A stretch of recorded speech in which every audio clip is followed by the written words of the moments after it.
الرحيم. نحن الآن نقوم بوقت حمزي لجزء القوات للتوجه إلى منطقة العمل باتجاه قرية العزيزية.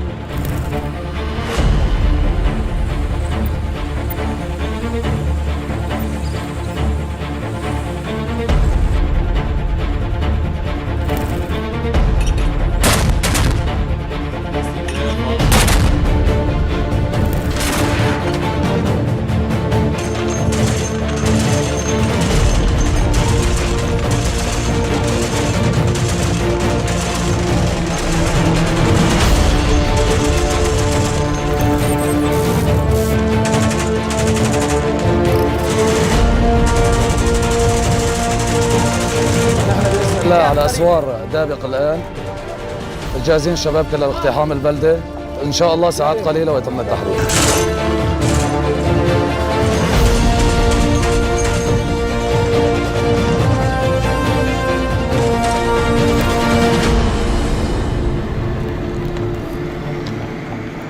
الله اكبر، فرحه ابطال الجيش السوري الحر في تحرير بلده دابق من رجس تنظيم داعش. الله اكبر العزة لله.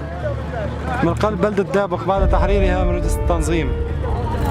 الحمد لله الذي من علينا في هذا الصباح المبارك بفتح مدينة دابق ومدينة حتيملات وحواري النهر وصوران.